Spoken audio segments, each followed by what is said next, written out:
What's up, Homebrewed Christianity listeners? This is Trip. And as you guessed it, you're actually listening to the Homebrewed Christianity podcast, where we bring you audiological ingredients so you can brew your own faith. And on the podcast today is the one and the only Catherine Keller. That's right. And she's not just Catherine Keller. She's just Catherine.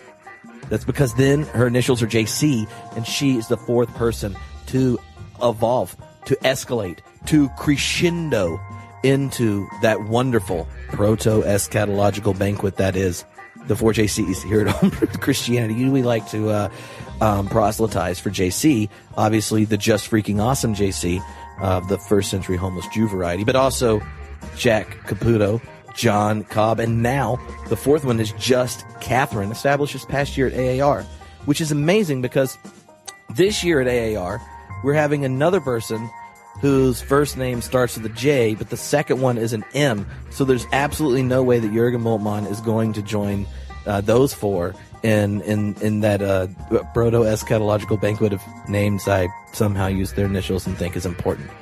But it's okay, because Jürgen Moltmann doesn't need my help yet.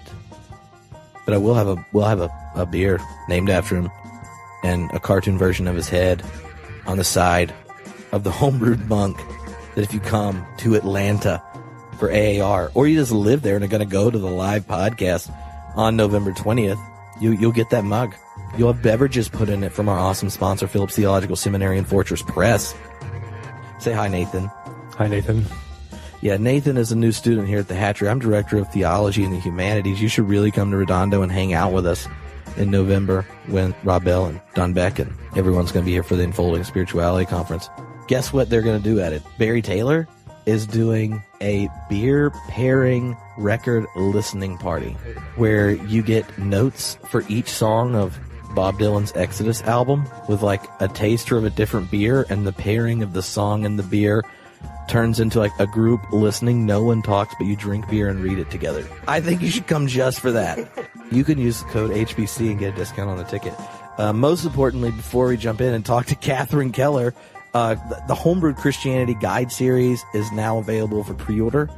And this is the point where if you're a Homebrewed Christianity deacon, or you love your mom, your mom, Jesus, and any positive thing I could have contributed towards your existence, if you go to homebrewedguides.com, you can pre-order the whole 10-volume book series, and it'll get shipped to you for free. Like, you don't pay for the shipping. It's cheaper than Amazon, and you'll get like your own high gravity class with the people that pre-order it.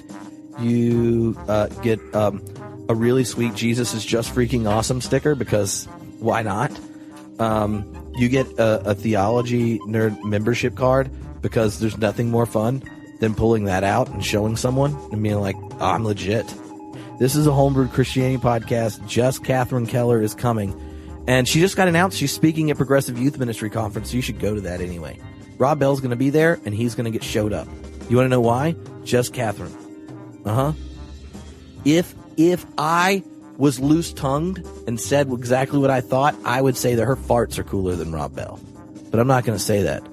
Because you know why? Rob Bell has gotten beaten to preach off by me, but just Catherine would own me. She looks poetry. She just looks at you. Cosmological, enfolding poetics just blows up. And it's about to happen in your earbuds. You are welcome in advance. I really feel like that was a sincere thank you. All right.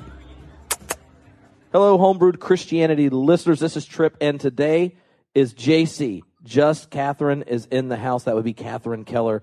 And we are going to get to talk about her book, Cloud of the Impossible. And before we jump into that, I just want to tell you that I hope you come hang out with Catherine and I in Springfield, Missouri at Subvert the Norm this November 5th through 7th. So you should do it. Catherine, I'm very excited. This is going to be your first Subvert the Norm, isn't it? Yes. And it is quite a bit of fun. So what had to happen to talk you into coming? Well, probably very little had to happen, but a lot did happen. I've been hearing about it and realizing that this emergent church phenomenon is, a real site for the rebirth of Christianity in case you think it needs such ongoing renaissance. And I do. I mean, I think there's a lot of Christendom that has been badly dwindling and failing its own potentials. We all who are listening to this are mindful of the fragilities of Christianity. So I've been excited about hearing rumors of certain manifestations of emergent Christianity, in particular, those that converge and subvert the norm.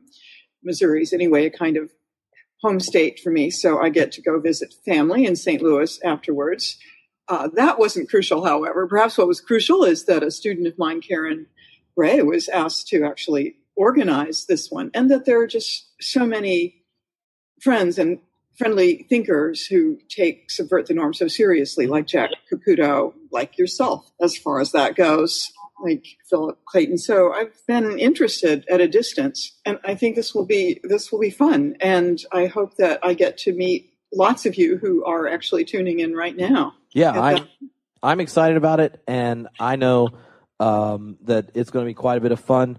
The day before it, Jack and I are doing a thing at Phil's church where he's planning on telling us what philosophers mean when they talk about God, which is a multiplicity of meanings that we will be uncovering, and then we jump in to the whole conference. We're doing a podcast on Thursday night that'll be quite a bit of fun. There's a whole assortment of games that we tend to do at these things. When it's not at AAR, we get to have more fun. So, and Charlie, who's a brewer out in Oklahoma, is making the Catherine Keller beer and the Caputo one and bringing it for the podcast. And so that's going to be fun. So I know you have some other students that are speaking at it, right? Oh, yes, I believe quite a number of them will be there. Yeah. So when you're thinking about the kind of different ways connections are being made between kind of these different, I don't know, kind of single crop fields of the church. You have like all conservative evangelicals here, this denomination here, the Wesleyans over here, Methodists here, Episcopals here, and one of the things that's happened ecclesiologically in postmodernity is, as our denominational identities shed, different things become the place we draw our spiritual energy from in the church. Different practices, different communities, different ethical commitments, those type of things. And you start seeing types of ecclesiological hybridity form where you have someone who has like the piety of an evangelical with the activism of a progressive mainline Protestant who also does contemplative spiritual practices that they learn from their Jesuit priest. That is their kind of their spiritual mentor. So one of the things that I thought would be a fun way of jumping in is because in your book, The Cloud of the Impossible, you actually bring together voices from so many different traditions and start to fold them into different conversations and making connections and opening up insights in one place because of a voice and an insight of another. Where is it that in your own kind of story as a scholar and person of faith that connecting the dots in all these different generative ways became kind of methodologically interesting or energizing to you? I think that sense of rather wild connectivity showed itself to me when I was very young as not just something I would bring to the study of this, that, or the other, rather as a passion coming right from the heart of Christianity. I came of age at the end of the hippie epoch. The war in Vietnam was over. One couldn't keep protesting by the time I came of age, at least for peace. The feminist movement was very compelling to me, and I was discovering female images of the divine. And yet, instead of finding that was alienating me from the church, I was finding that it helped me to discover the church.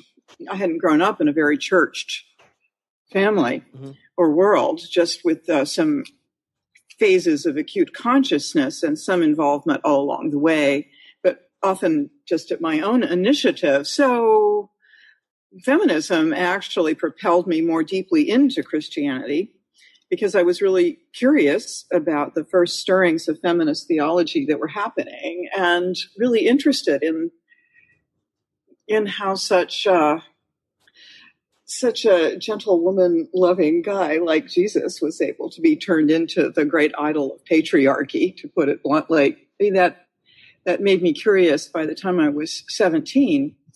But, I was also learning some Zen Buddhism, being a very young hippie.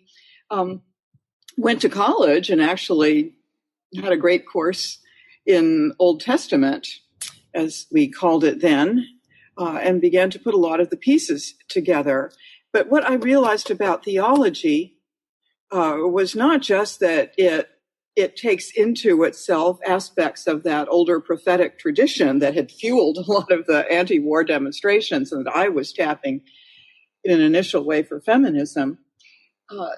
It also just became clear that what theology is a multiplicity, a polydoxy, as some of us like to call it now. That is a synthesis of many teachings, and not just many teachings coming out of some one single line. You don't really get teachings in the sense of doxa or doctrine until you are fusing in all kinds of complicated ways scriptural metaphors with Greek philosophy. That's what produces theology. And I think Plato invented the term theology a few hundred years earlier. So I got at a pretty young age that what we call theology is already a really complex composition of multiple sources and traditions. And that once it formed itself into something called Christian theology, it was really just one long argument with itself, sometimes in a really healthy way, vigorous debate of the sort that largely preceded Nicaea. But then the emperor got his hands on Christian styles of argument, and they became much more dangerous to internal dissenters. But up to that point, there was healthy debate and indeed a lot of vigorous development of what we mean these days by argument, by debate, some of it coming out of Talmudic feelings and practices of conversation and multiplicity. But that sense of argument, that sense of debate, of course, then got increasingly shut down into deciding who's the heretic and who's orthodox. So I think I've been interested, with different languages and different sources all along in recovering a kind of original polydoxy where there's multiplicity of resources coming in from all the cultures in which the gospel landed, being internalized, being assessed, being argued with, themselves having the opportunity to argue with the missionaries at that stage, and later on able to foment arguments within the tradition. So I've been interested in that internal and not an eternal. I don't know about that. That's another question. That's the divine multiplicity. Yes, I believe in that too. Sometimes we call it the Trinity, but that multiplicity that is historically always on the move within Christianity never quite got conquered. It's just that it got divided. Mm-hmm. Yeah, definitely. And one of the things that I think you do really well in the book is you bring the tradition out, right? Like one of the images that I like to think of as, especially as a theologian who's familiar with the history of the church, is it's kind of like there's a museum and all the pieces that have been out for a while are the ones that kind of modernity, top-down power, and all these things want to bring out. They organize the tradition so it fits their agenda. They feature certain artifacts and pictures and images to fit this agenda. But down in the catacombs of the museum are all these other voices and images, and there's actually whole different ways of arranging and connecting the tradition. And part of being a theologian is not just coming up with creative ways to talk, but also creative ways of connecting and interconnecting and setting alongside. And this book does this really weird thing you would never expect unless it was a book Catherine Keller worked on for years, of connecting the kind of negative apophatic tradition from Cusa and medieval friends with contemporary science. So could you tell us when it was you fell in love with the negative theological tradition? Like biographically, what was it that made you go, oh, thank you for being here? Because I found tons of different rediscoveries of it recently, but the questions that drive people to this rediscovery it vary. And, yes, they do. Yeah. Well, that's a huge question. Of course, I want to just go wander in those catacombs of the museum with you for a while, but perhaps a bit of mapping in this biographical way that you suggest is helpful. I didn't know of negative theology until rather late. I didn't have any inherent connection to it, but very early, I had encountered Meister Eckhart. Probably when I was a teenager, and I bumped into Suzuki's comparison of Meister Eckhart with Zen teachings. So the sense of a radical negation, where you have this Christian monk saying, if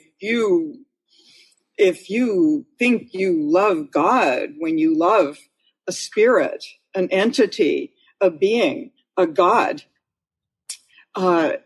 you better think again. And so that sense of the abyssal undoing of anything that we call God, that recognition that what we give the name God to won't be held captive even to that monosyllable G-O-D, that I got an early sense of from Eckhart, and I got it with some feeling of the Zen slap, that spirit of startled awakening.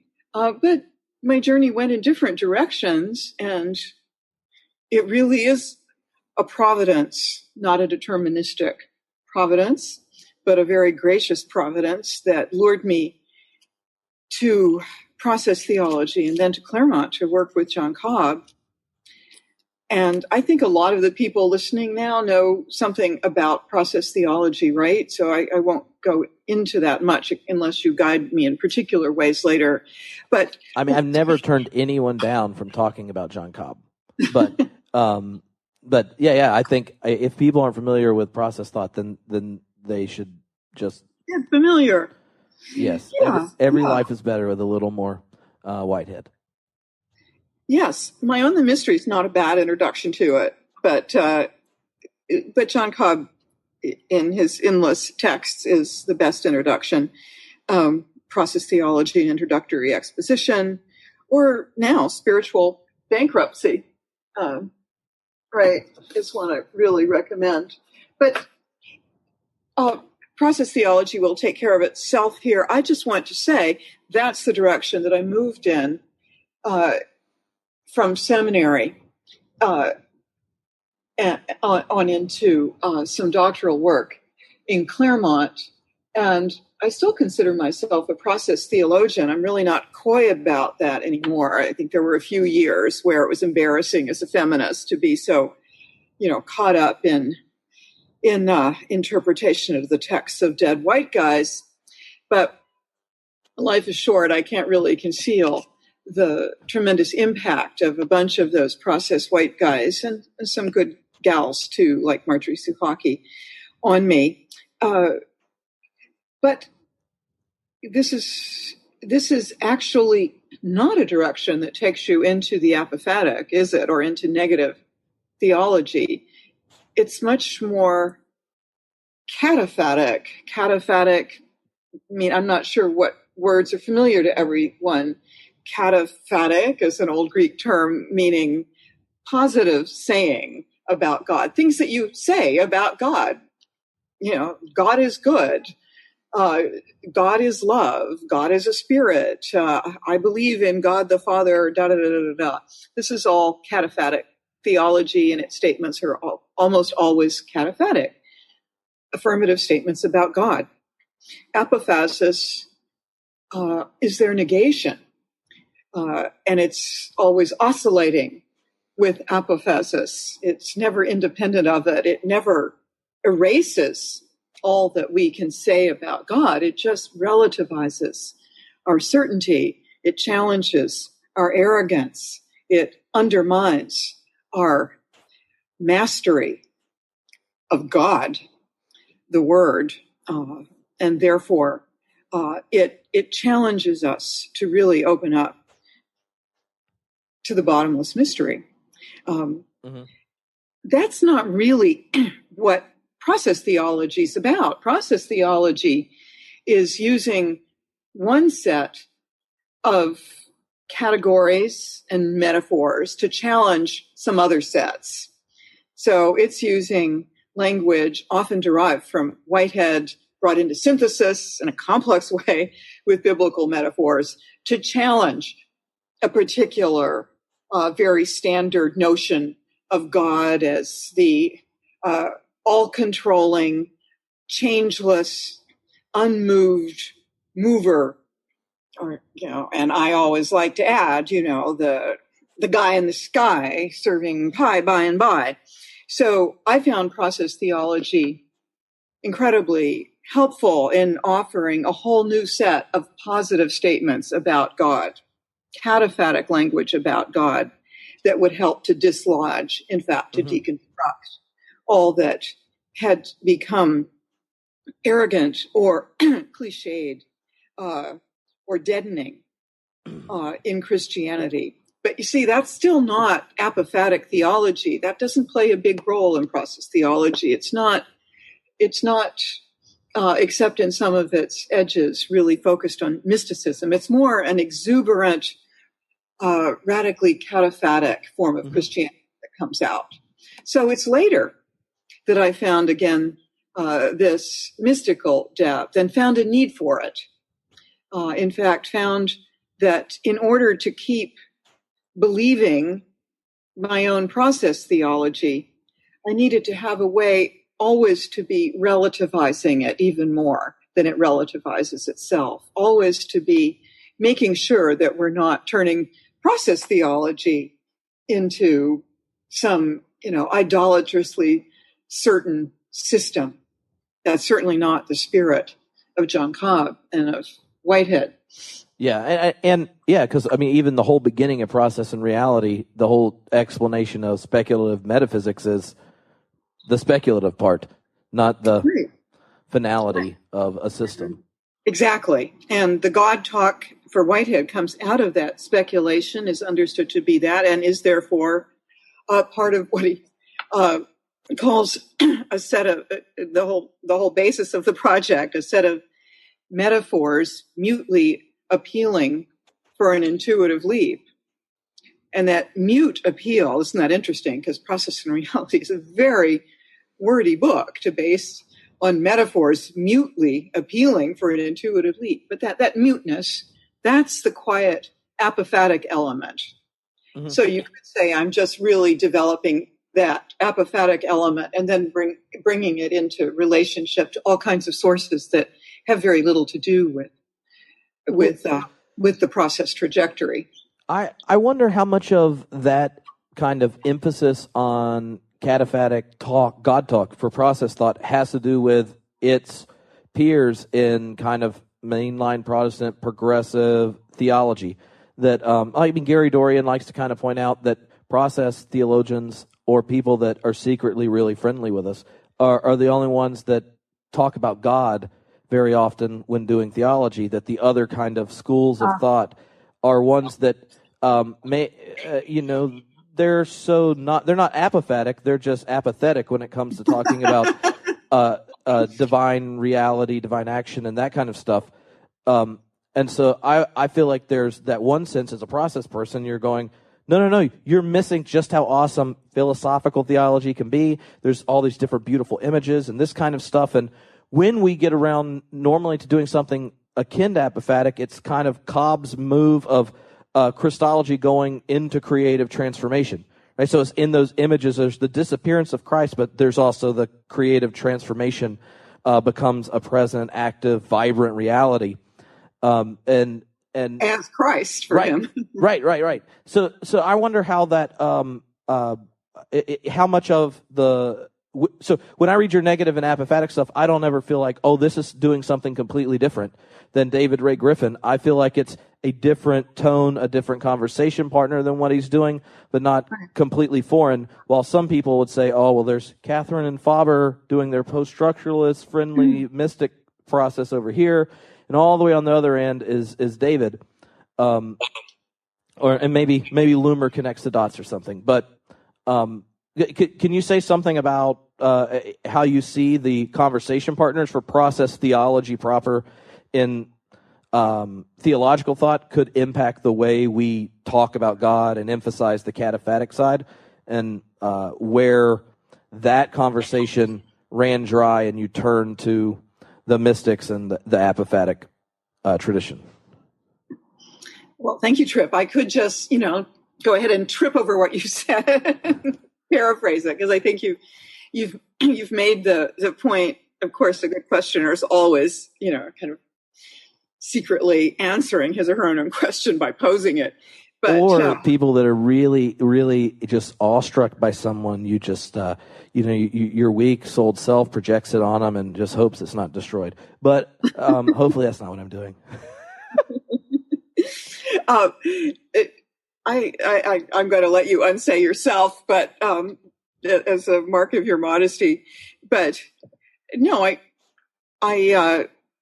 think that's a very fruitful line of questioning. I mean, maybe David Griffin and I are on different sides of a process spectrum. If one rather artificially marks it as the mystical deconstructive on one side and the sort of objective rationalist on the other. But the fact is that the apophatic sources I love, like Nicholas of Cusa, who you've mentioned, were often, as in Cusa's case, very distinctly greatly talented mathematically, and when one stumbles over getting into Cusa's text for much the same reason that one stumbles over some of the openings in Process and Reality, sort of a mathematical mind at work there. And that's the kind of very crystallized thinking that one finds in David Griffin, who for me was an important teacher and helped me to find lucidity, clarity that left to my own devices, just simply wouldn't have emerged.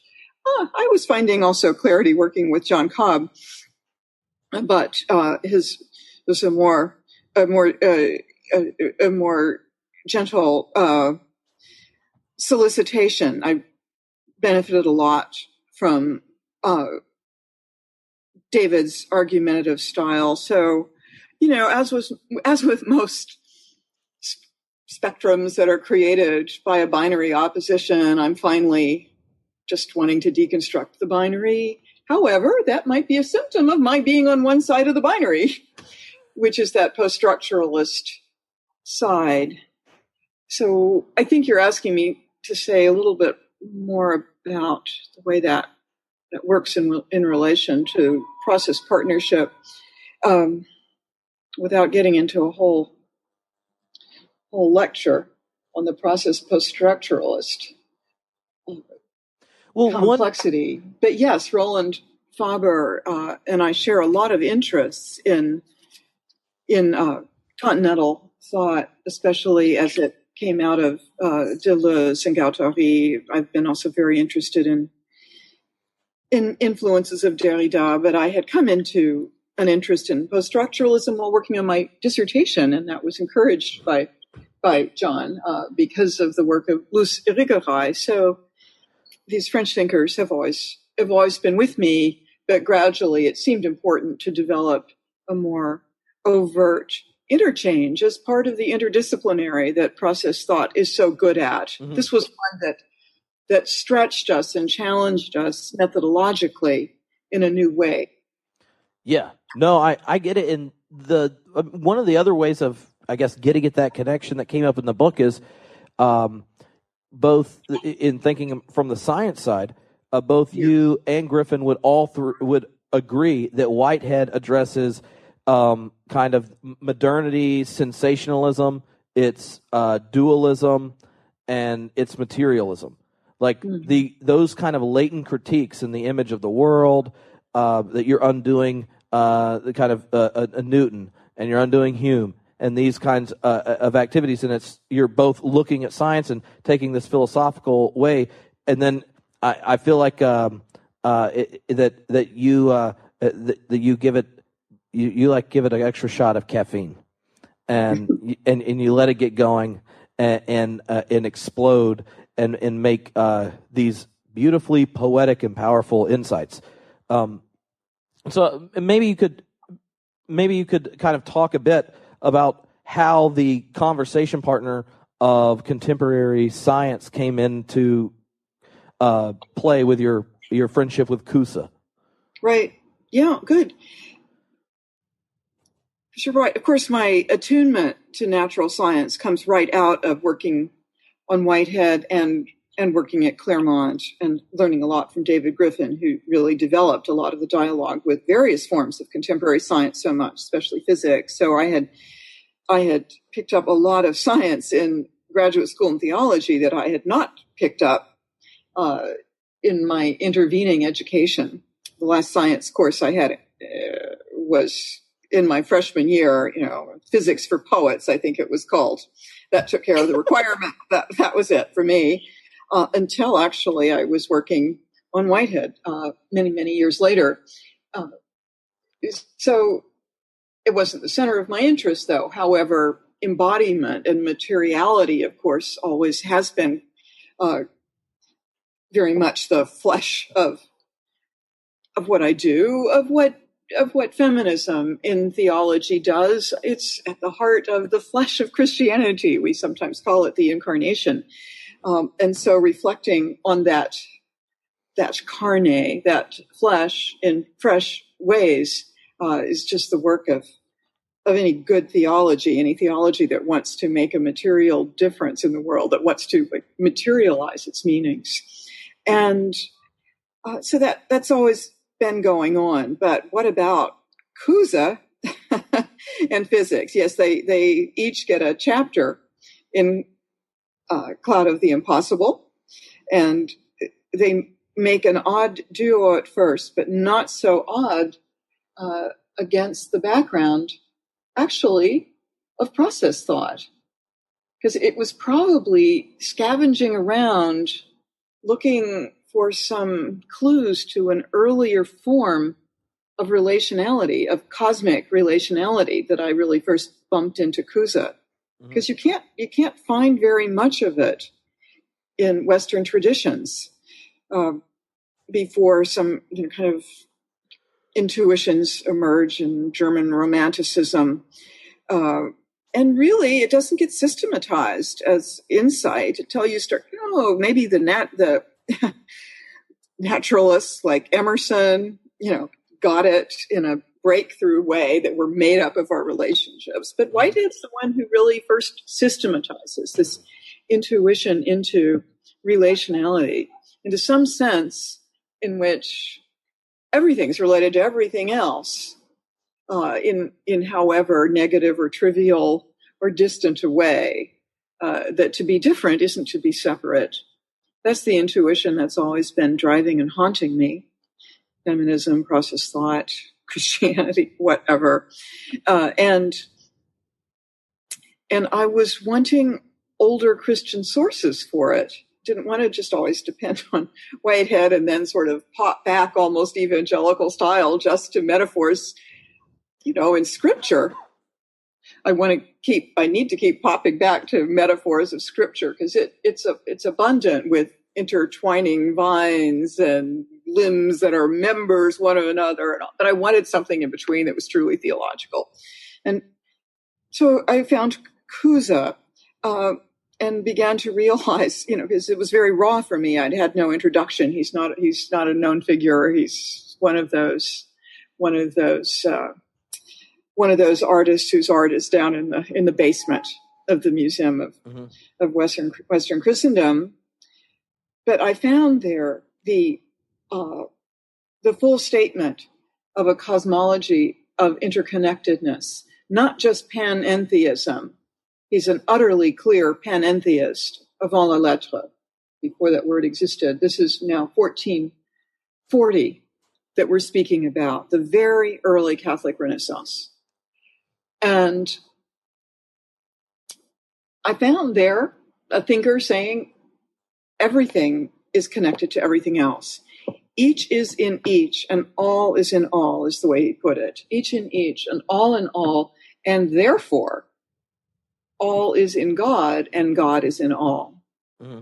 So you see, it's not just the panentheism of all in God and God in all, but it's anticipating a full process panentheism in which the all in all and each in each is held as the very body of the panentheism. Mm-hmm. So that's what backed me into Cusa. Okay? You see the process connection. But now the two connections that you're really trying to get me to say something about. The apophatic, I was discovering a little bit on my own, not through theology, because it hasn't been theology interested in the apophatic. It still hardly is. It's almost only philosophers. Philosophers feeling attracted to theological questions are finding and renewing the apophatic, mostly in the wake of Derrida, a little bit of Bataille. There was a lot of negative theology going around sort of in Catholic avant-garde Paris in the 20s and 30s, 40s, disappeared. The war caused a lot to disappear. Came up again in Derrida, finally. So it's hardly been in theology, certainly in Protestant theology, which is all about the word. It's a very aggressively cataphatic tradition, though we Protestants do maintain a sense of some incomprehensibility of the divine that can't be known but only sensed in faith. Cusa is the great Renaissance revival and heir of the apophatic Catholic tradition. And so his great concept is of the knowing ignorance, the learned ignorance, docta ignorantia. That came to him as a mystical experience on the boat coming back from Byzantium. That what we must learn to know with precision is the shape of our own ignorance, that we need to know it. It's like your therapist telling you, you've got to get to know your own unconscious because it's in danger of controlling you. In other words, we need to get over our ignorance of our ignorance. We need to get knowing of our ignorance. It extends infinitely, our ignorance, like the universe, but there's a lot that we know, and we can take responsibility for what we don't know. That allows us to learn more. So I got that from him. I got the tradition of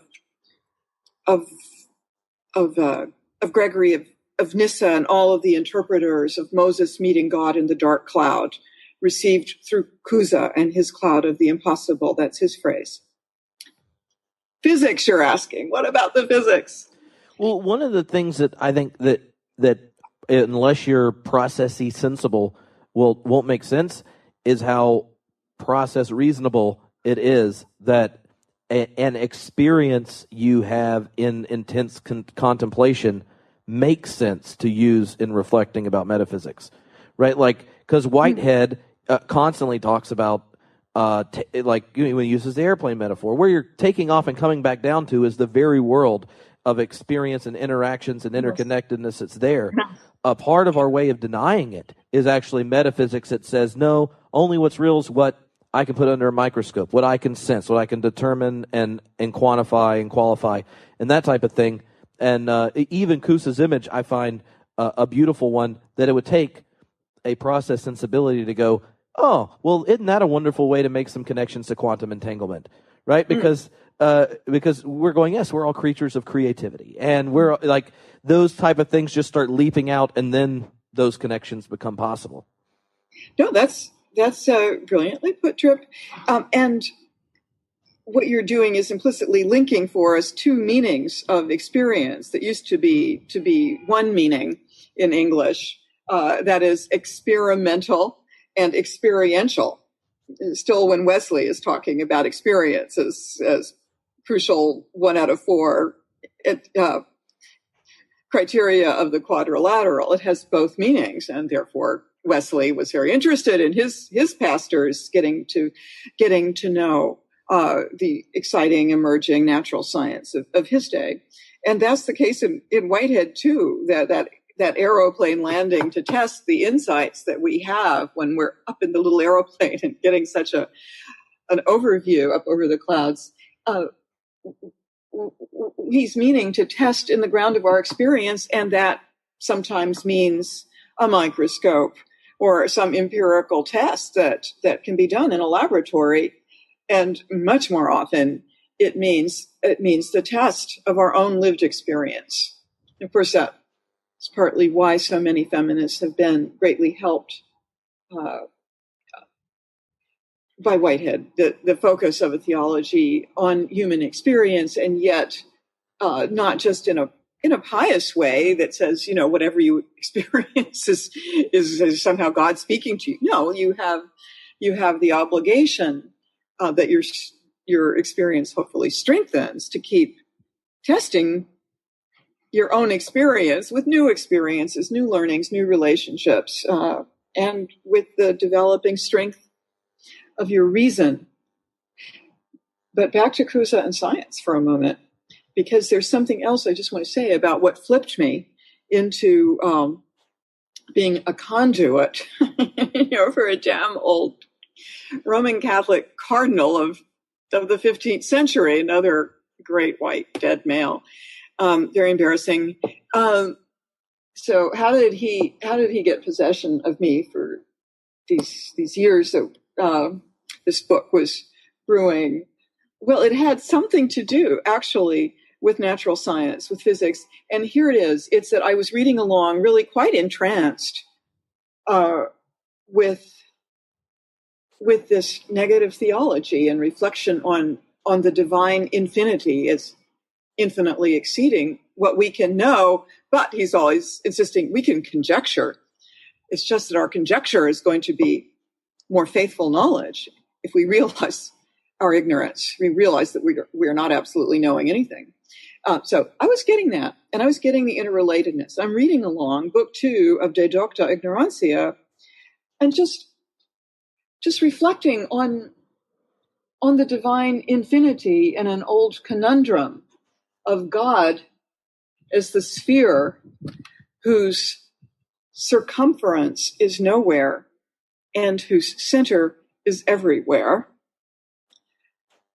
Cusa takes and applies that riddle to the universe. He says, if the universe is what unfolds out of God, then it is as much like God as possible. So it is some kind of infinite. Well, no one was talking about the universe as infinite in those centuries, at that point, 1,500 years of the Abrahamic traditions, certainly of Christianity. The universe, infinite? No, just understood as the finite creation. And Cusa say, no, because it's the creation, it's going to, in some way, mirror that divine boundlessness, not absolutely, but somehow. Therefore, it also has no circumference, right? No boundary around it if it's an infinite. It's a boundlessness. If the universe has no boundary around it, what does that mean about the earth being its center?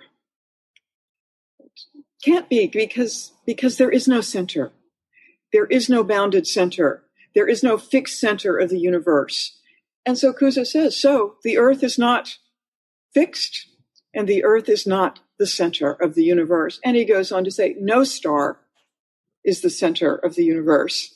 So in effect, he's leaping, 100 years, 150 years, really, in a certain way beyond Galileo, Copernicus before, who focused on the universe being centered in the sun. For Cusa, no, neither. God is the only center, and God is everywhere. So the center is everywhere, and there is no material center. So you see, he died peacefully in old age, but then in the next century, Bruno putting these thoughts into play died at the stake. And others got in real trouble thinking about the earth not being the center of the universe.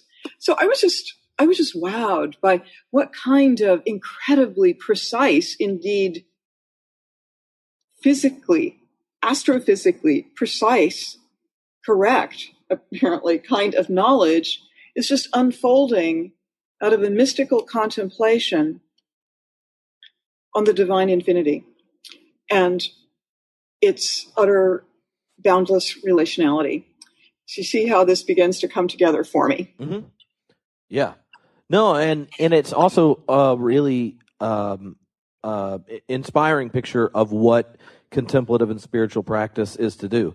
Like, in a sense, we're seeing science and going, oh, Kusa was actually prehending all these connections and interconnections and entanglements that already were the case that he was unaware of, and then framing them doxologically to the very God in whom he's entangled with the universe that God loves. So, like, and again, like, to me, like, when reading it, some of the parts where I was talking with a friend of mine that read it who's not a process person, and I'm like, oh, look at this, blah blah blah, and if you weren't, there's certain connections that just start to ooze out from kind of intuitions that your regular intake of Whitehead starts to make you expect and look for.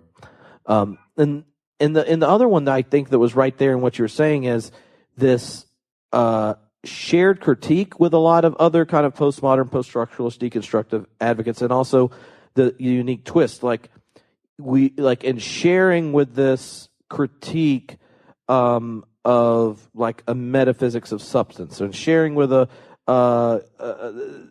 normal critique of metaphysics, but also there's this let's get rid of presence, but not that of becoming. Let's get rid of essence, but not that of event.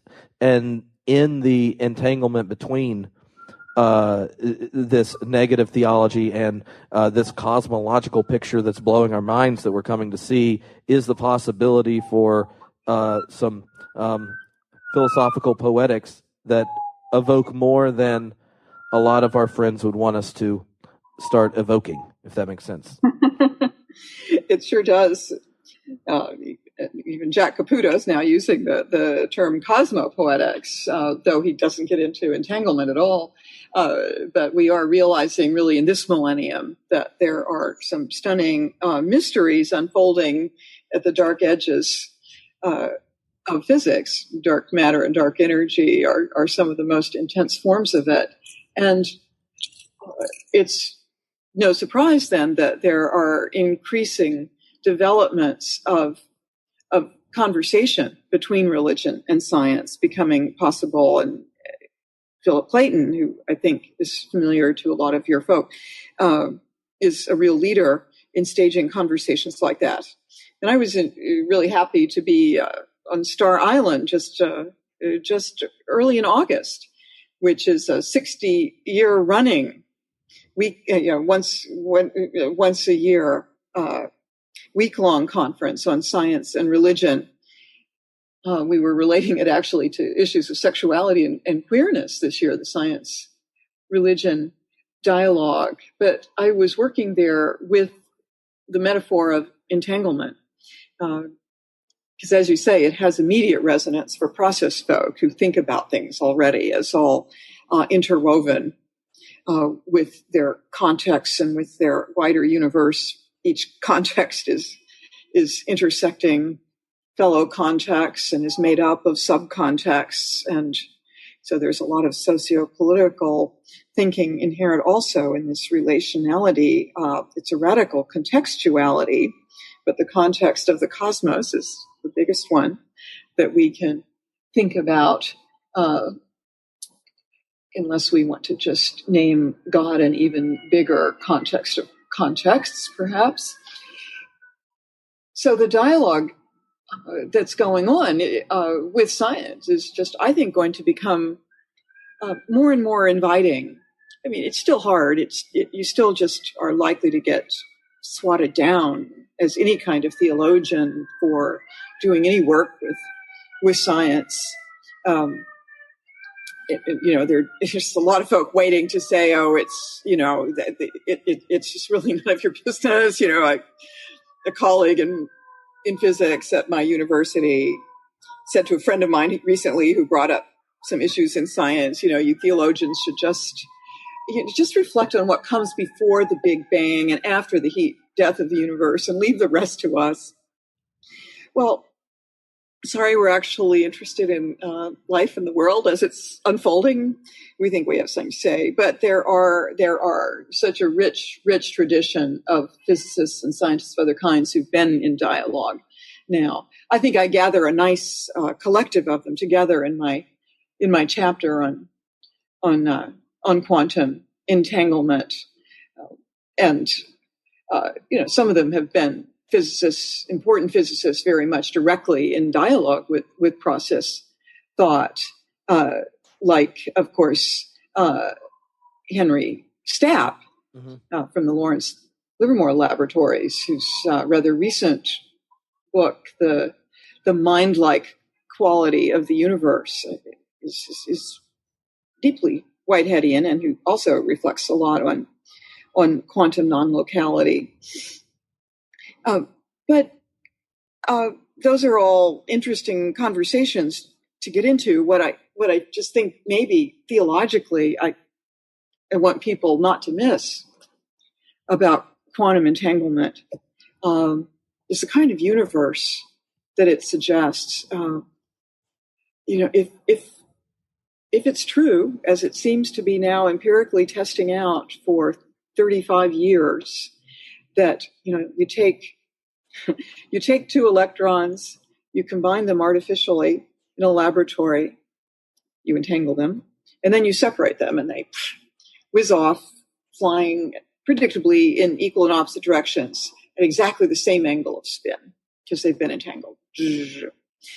That's not weird. What's really weird is then if you measure one of them and it responds in the normal way that a quantum element will, that is unpredictably, you can't predict how the quantum will respond to your measurement. It's going to change in some way by your measuring it. It'll change its angle of spin. That's not weird. That's just quantum weirdness, that element of indeterminacy. What's really weird is that the twin particle, no matter how far it is away, whether it's within the same atom, which is a pretty big space actually, 10 yards as the first measurements were made, or now speculated to be, on the other side of the galaxy, that other one will respond also randomly, unpredictably, exactly the same way that its twin is responding. So in exactly the same moment, they're going to respond to being measured in different places in the universe as though they're still exactly in the same place, as though they've never been separated at all. What has once been joined cannot be rent asunder, at least at the quantum level. And this becomes a parable, I think, for the rest of reality. Mm-hmm. Incredibly radical relationality. Why is that theological? Well, for those of us who think that, as Charles Wesley put it, I don't know why I'm so Methodist today, but as Charles Wesley put it, that, this is John Wesley. As John Wesley put it, that the Spirit is the life of all things. It is, in that sense, the anima mundi, and that if you think that God is not in all things, then you're practically an atheist, he said. So that if we understand God as the spirit of the universe, that's really a way of saying God is the spirit of this boundless body that is the universe, this apparently growing body, as we're learning. God is the spirit of that universe, or God is, as Hartshorne put it, embodied in the universe. That is, the universe is the body of God. And that's a hard metaphor for some Christians. I think it's too much like pantheism. It is panentheism. But I think it's not hard once we get a glimpse, this new kind of glimpse into what matter really is. If it's made of this incredibly intimate relationality, this energy that is absolutely entwined everywhere in relationship, that's something totally different from the Newtonian universe of little sort of separate static atoms of opaque matter external to each other. This is something so mysterious that it has absolutely been freaking out physicists since they first started getting a glimpse of it. And I track their apophatic reactions, their, oh my God, what is this reactions, that went on for 100 years. Yeah. And I think both the scientific images and the apophatic ones kind of point to so many, especially those that are, practicing Christians, but who don't reflect on what it is we're talking about when we talk about God.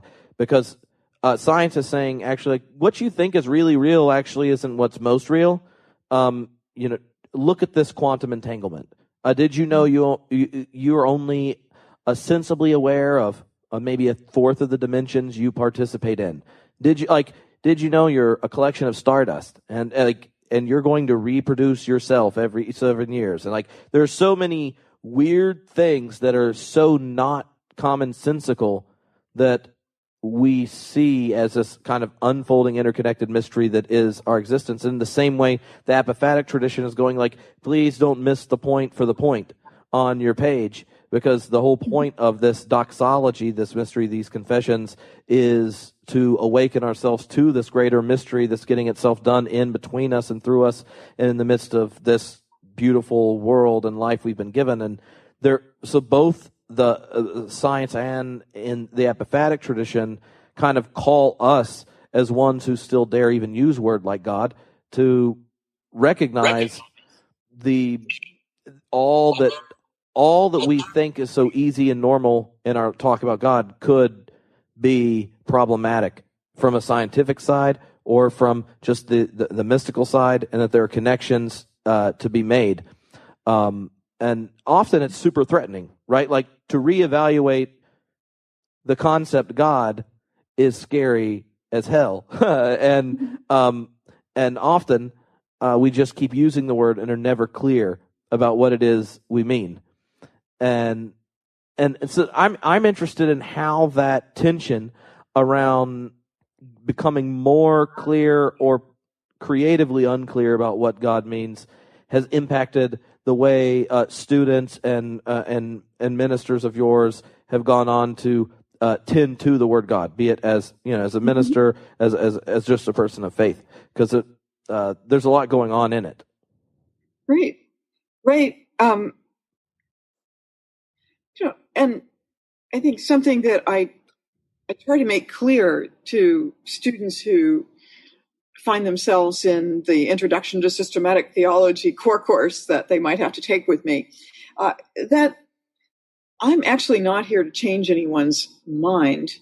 If your concept of God is working for you, is sustaining you, if you're satisfied with it and it is carrying your ministry where you prayerfully sense it needs to go, then power to you. I'm not out to destroy anyone's faith. Of course, deconstruction is not destruction. We have to keep saying deconstruction in theology just means being aware that our theological notions are historically constructed. Deconstruction is becoming aware of the constructions that we use. So I ask my students just to be increasingly conscious of where their assumptions are coming from about God, whether that's the Bible or their church background. or a dream that they've had, be conscious of where those constructions are coming and investigate what they're constructed of. Is it really the Bible where you're getting your idea of God?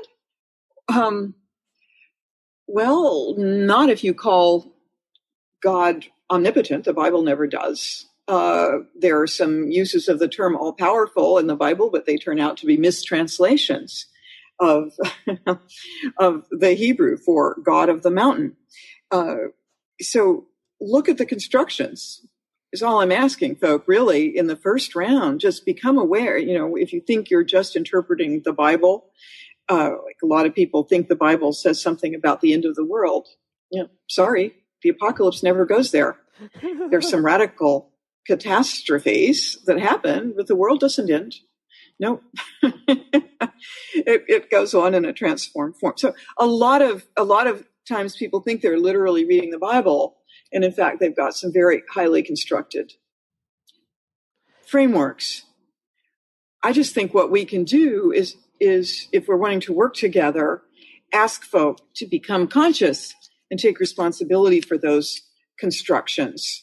And that shouldn't be so terrifying, because really the only theology that's going to collapse when it's exposed to new and ancient kinds of unsaying, or when it's exposed to the mysteries of natural science, is a theology that's already dead inside, like a tree that's already rotted out. All it takes is one storm to blow it over. But the healthy trees, they move with the winds of the storm, the turbulence of the Spirit. Yeah, and in your book, towards the end, you'd actually turn to reworking this kind of logos Christology and using Christ's return as the deconstructive event.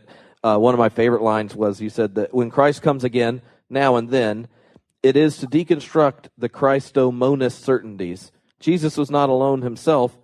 What he nicknamed Abba, what he did, the love he made, was redistributing itself in him to the wretched.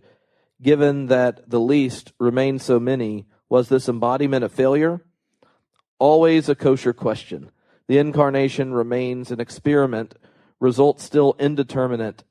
And I love the image, because it's like all that could come up in you as you start to fear these certainties of tradition. You use like the notion of salvation history and all these ways we impose a determined, settled meta-narrative on God, on the world, on the universe, on history. They get exposed again to the rupturous nature of the Christ event. And the call then is like fidelity to the one Jesus called Abba. It compels us to continue this apophatic work. I find that it does. Oh, by the way, John Cobb has finished a book called, I think, just Abba, which will come out soon. But I was not entirely shocked that my book required me to end with a lot of meditation on the New Testament and Jesus in a particular way. Yeah, because after all, the Transfiguration is actually a restaging of that same event of the cloud of the impossible, right? It's the same metaphor of the cloud on Mount Sinai, originally with Moses. Moses is called to meet God in the dark cloud. That's the image that from Gregory of Nyssa on is the trope in this edgy tradition that's within Christian orthodoxy for centuries of apophatic theology. But Jesus meeting the ancestors in the cloud on the mountaintop is actually doing it again. It's the cloud of the impossible, where he's gathered with the ancestral figures, Moses, Elijah, but also with his disciples, who are therefore representing the future of his community. The past and the future of his primary entanglements are gathered there under this dense cloud. And they certainly, as Peter's disarray mentally shows there at that point, let's build huts for you three, are having an altered state of consciousness. So it's certainly some kind of collective mystical experience going on. But what the return to Jesus and his powwow in the cloud also says to me is that the kind of luminosity that transfigures life then and now and again requires not that we all become mountaintop mystics. That's not the point. Or that we have exotic experiences. That's also not the point.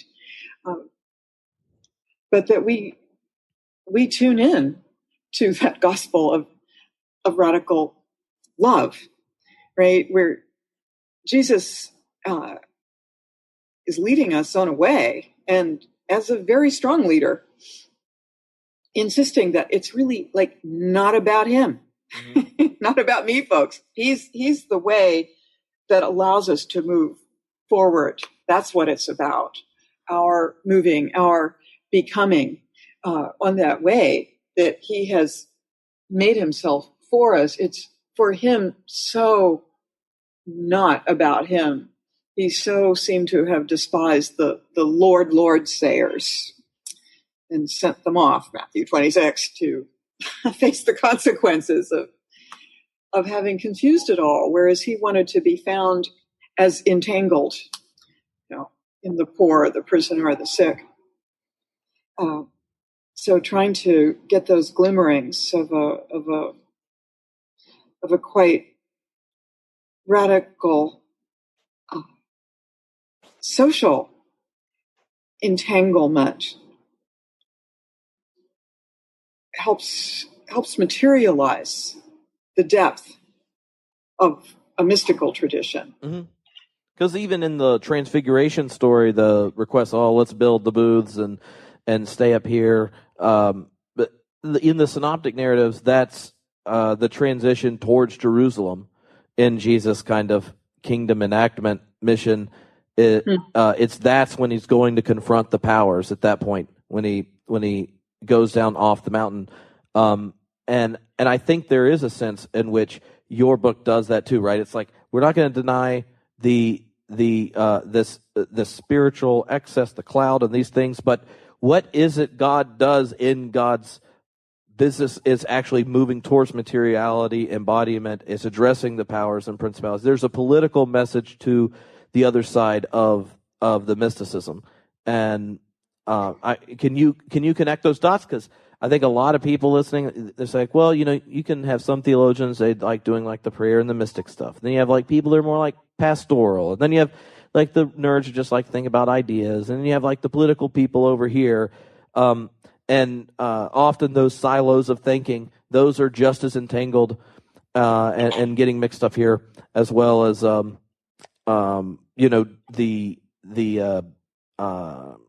Jesus' own ministry in the call is as much to the cloud as it is to Jerusalem. Yeah. Those silos really suffocate us, don't they?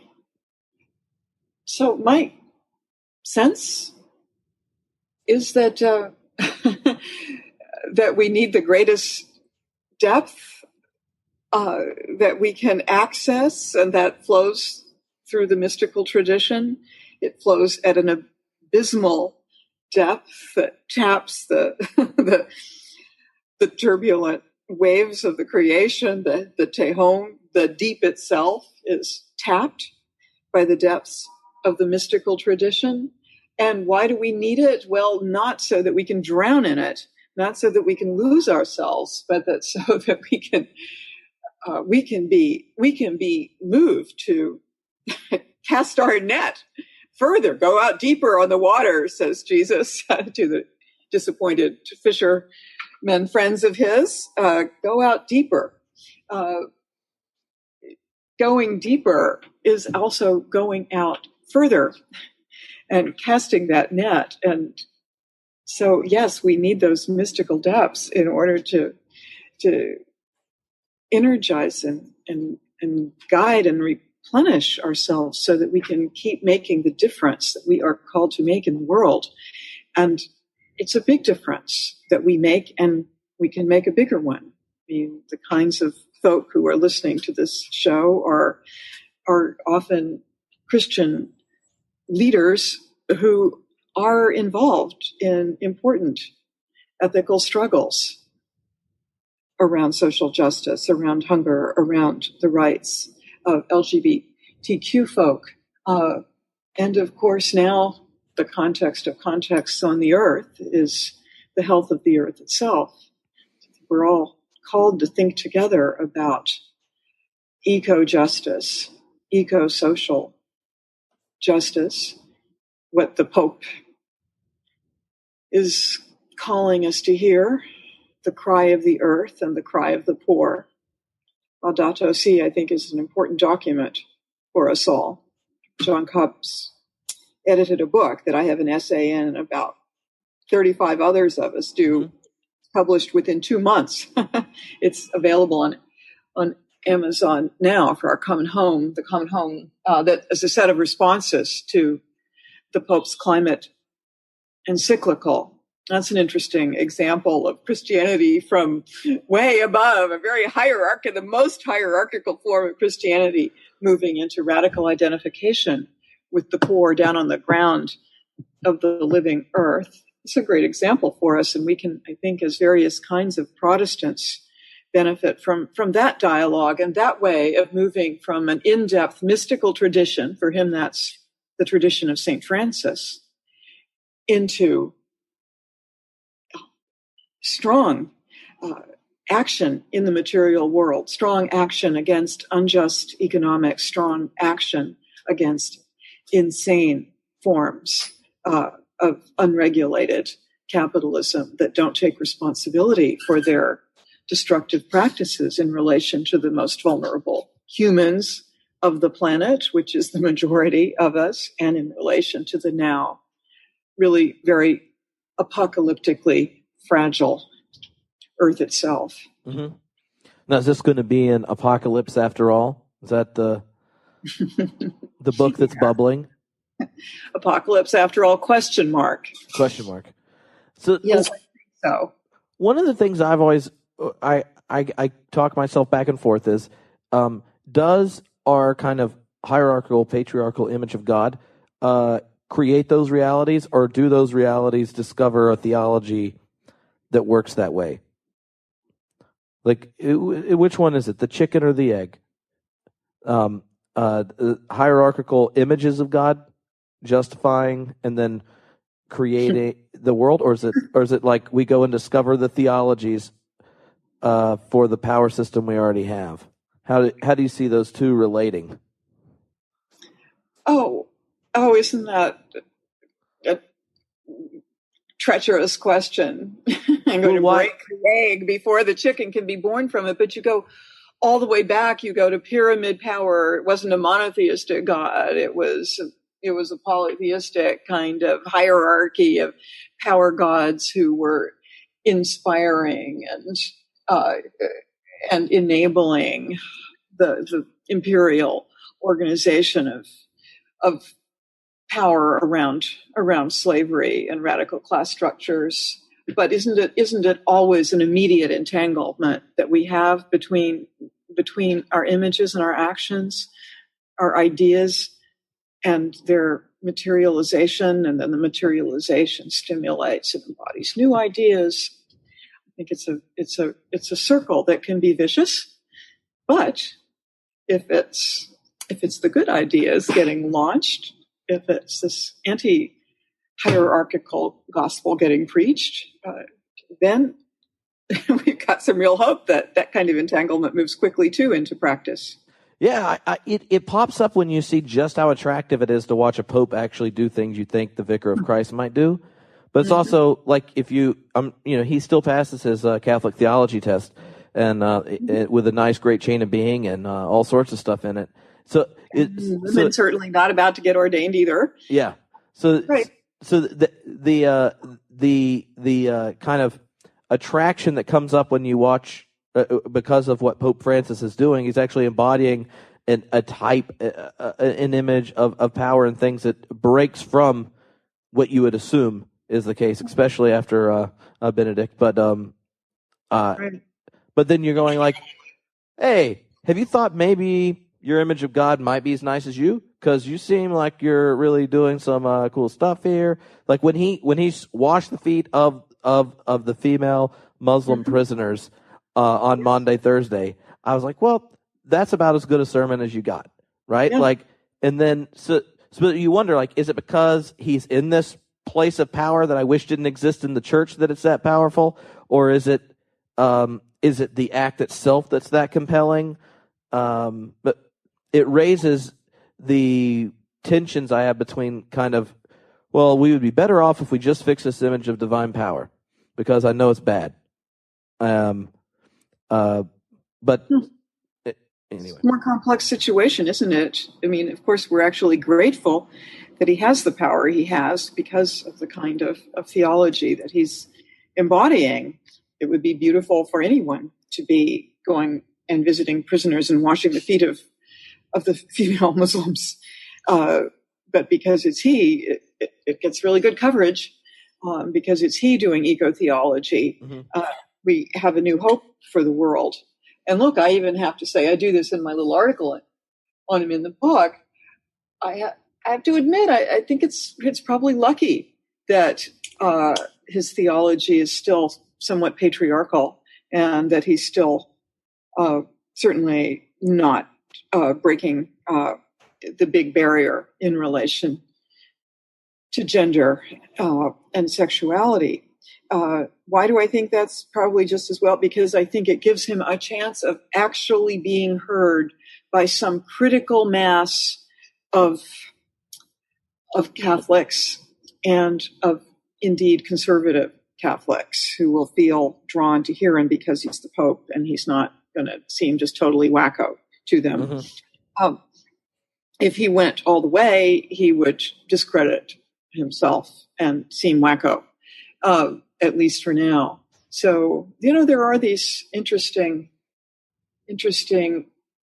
transitional places that are very powerfully positioned sometimes that one needs to respect. I think this is an element of apophatic modesty that has entered my politics, even my feminist politics, as well. And that's not the same as simple compromise.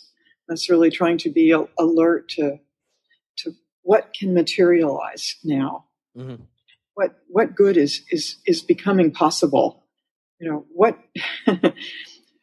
What's getting in our faces? What's possible? What's calling us? Yeah, I mean, if you just watch the news and you have like Pope Francis, the image of the church, and Donald Trump, the image of industry, so it's the best PR moves we've ever had as Christians in a long time. That compare and contrast is what. Nice. Well, thank you so much for taking the time to hang out on the internet. Well, it's been a surprising pleasure. I'm just always very moved by the work that you're doing, Trip, and glad now to be entangled in your web in a whole new way. Well, I'll have to.